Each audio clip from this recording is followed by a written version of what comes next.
Bharat German మధ్య ఆర్థిక సహకారం మరింత పెరగాల్సిన అవసరం ఉందన్నారు ప్రధాని మోదీ.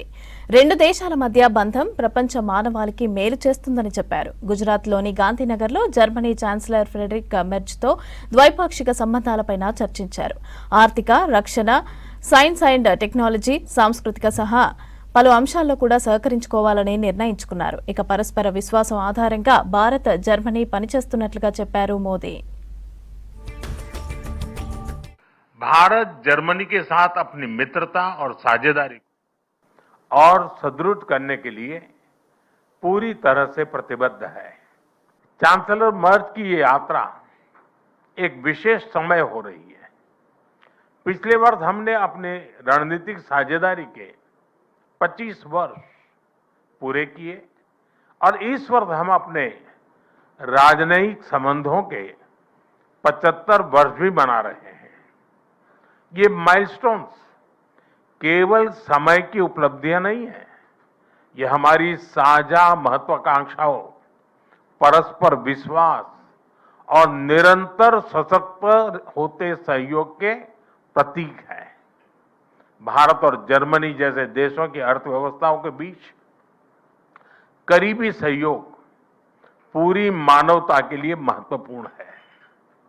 बढ़ते व्यापार और निवेश संबंधों ने हमारे स्ट्रेटेजिक पार्टनरशिप को नई ऊर्जा दी है। हमारा द्विपक्षीय व्यापार अब तक के अपने सर्वोच्च स्तर पर पहुंच चुका है और $50 बिलियन के आंकड़े को पार कर गया है। 2000 से अधिक जर्मन कंपनियां लंबे समय से भारत में मौजूद है। ये भारत के प्रति उनके अटूट विश्वास और यहां मौजूद अनंत संभावनाओं को दर्शाता है।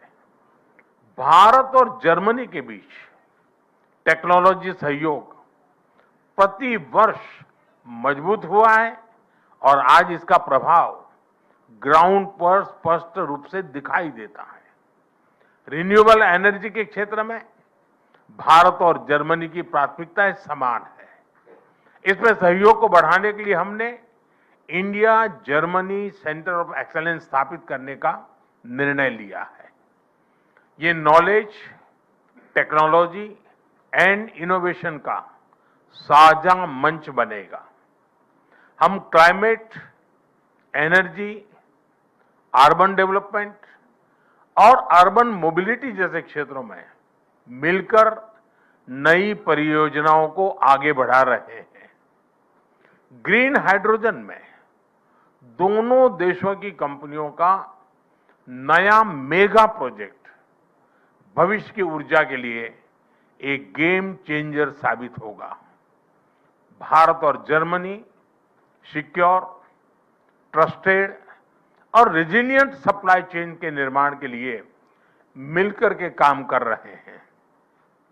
इन सभी विषयों पर आज किए जा रहे एमओयू से हमारे सहयोग को नई गति और मजबूती मिले।